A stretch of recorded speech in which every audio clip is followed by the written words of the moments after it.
Dino, you mentioned Arsenal there. Talk to me, will you please, about Noni Madueke? Yeah, we talked about this one the other day, and we've now taken that on a stage as well. So Jordan Davis been working on this as our Arsenal correspondent, and Martin Blackburn as well has been part of it, and Andy Dillon obviously with Chelsea in the States at the moment. And now it's that they've actually made an official approach. So the story we ran the other day, which came under the headline of Mad World, was Chelsea buying Jamie Gittins and then considering that Noni Madueke may go. So again, he's going to divide opinion, I think it's fair to say. But sign Jamie Gittins, England starter Noni Madueke out the door. But Chelsea will want around about £50 million for him. 23 years old. He signed in January 23 from PSV for 35 million. So we're talking similar sort of rates and profits from contracts. It doesn't sound like he particularly wants to leave. But given how much he's played, the signings that Chelsea have made in wide areas.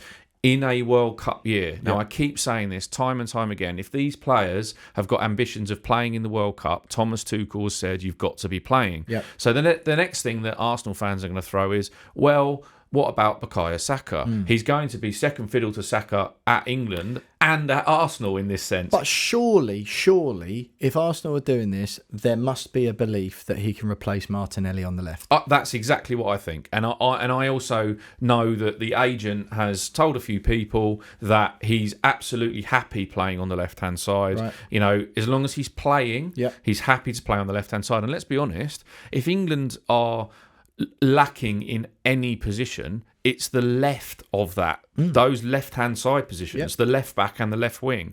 We talked about how they're trying to squeeze in Foden and Bellingham and Palmer and all that. They're all central or centre-right. Bukayo Saka's the right winger. As long as he's fit, he plays on the right. So if he wants to get in, he might have a better chance of playing Champions League football and for England by playing on the left-hand side. So, look, he's also versatile, which is something that Arsenal really lacked last year. Because if Saka's out, what a replacement. Absolutely. And look, there's this ridiculous petition that's going around this morning from a group of Arsenal fans petitioning to not sign an England international. I mean...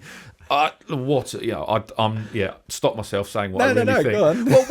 What a club. Seriously, what? He's a young England international. It's not like they're paying 150 million for someone who's not got international caps. You're talking 50 million pounds. You're backing Mikel Arteta, right? If Mikel Arteta thinks that this lad is going to make them better, 50 million for a club like Arsenal shouldn't be a ridiculous amount of money. They paid 105 million for Declan Rice, worth every penny, by the way. But you cannot be telling me that fans are petitioning against a £50 million signing. That is just ludicrous. Give the boy a chance. Particularly when when you've just come short in a Premier League title race again, and one of the objectively obvious areas of improvement in your team is Gabriel Martinelli in the left wing position. And before the producers start screaming down Arsenal fans start screaming down the microphone at us, we should say that he quite rightly said, let's make sure we differentiate between match going and heavy supporting Arsenal fans and Twitter fans who go and do petitions or for things YouTube like this. Comments digging out Dean Scoggins Arsenal fans. There's lots of those as well. But look, we should divide between those two things. But look, I don't think it's a transformational signing like it would be if they sign Nico Williams or the striker that we're talking about, whether that's Gyökeres or Sesko. This signing, if it happens, and it's sort of edging towards a point where if Chelsea accept, then it's down to the player to decide whether he wants to fight for his place at Chelsea or go. I don't think it's going to propel them to the title or the Champions League title. However, what it will do was improve them on the left, because as you say, Martinelli is the one that all those fans have got on the back of, but also it gives them more options in those attacking positions. Like Odegaard got injured for sections of the season. Yeah. You could move a player like Havertz into an Odegaard position and play Madueke somewhere else. Saka needs a rest. You can play Madueke on the right. So, you start your flying starting team. You probably play Madueke on the left, Saka on the right, and then you've got your new striker up front with Odegaard and Rice behind. Looks pretty strong to me. It does. But and you say about I'm not sure it's going to propel them to the title. I don't know, because I just think the amount of times, and I support Arsenal, but watching them week in, week out last season, the amount of times you see Gabriel Martinelli in a position of like maximum danger, XG stats must have been through the roof, and then he blasts it at a goalie or just drags it wide of the near post, trying to do something a bit clever. And I want to remind fans about the England games as well, where we came away analysing the England games and against Andorra and Senegal, and the only positive that I could bring of the first game was this guy. Yeah, of course. And he's got a bit about him, I think. And you only need to, those Martinelli chances I was talking about, it's fine margins, especially at the level Arsenal are performing at. You only need an extra 15-20% of those opportunities that Martinelli squandered to go in or to be converted into goals or assists. Yeah. And you've got an extra couple of points on the tally, and it makes a big 3 difference. points behind Liverpool.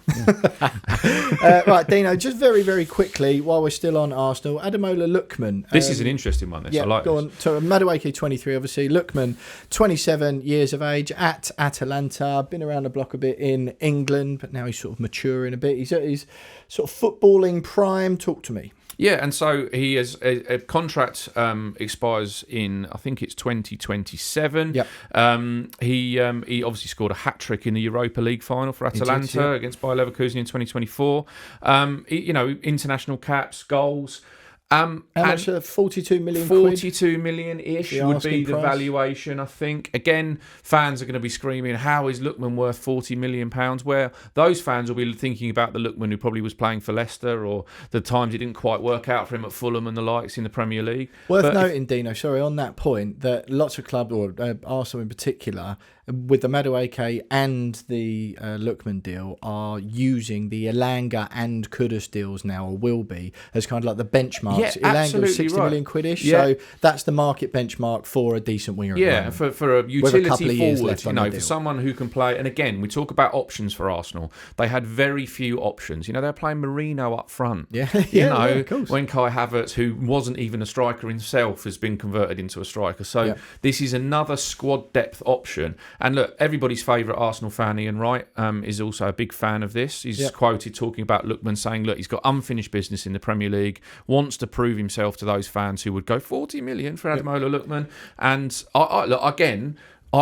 from with my Tottenham hat back on again, I hope they don't sign him, because I think that one of the things that cost Arsenal winning stuff last year was they got to that 70-minute mark and the option was to bring on Zinchenko. And if all of a sudden they've got the option of either bringing on Martinelli for Madueke or bringing on Madueke and bringing on Lookman, then it's like, whoa, you can't get a rest against Arsenal. I've said it for seasons and seasons now. Arsenal's first 11 goes toe-to-toe with Man City's and Liverpool's. The only reason those two clubs win the league where Arsenal haven't is the absolute outstanding quality they have to bring off the bench, where Arsenal have just lacked in that. So I totally agree. 20 goals and 7 assists in all competitions in 40 appearances last season. Yeah, so, don't let him take penalties though. No, quite. I can still not forget that Panenka against West Ham for Fulham. Obviously, I think the Atalanta chairman or manager even called him out on his penalty taking at one stage, which might be one of the reasons he's a little bit more eager to leave than he would have been before.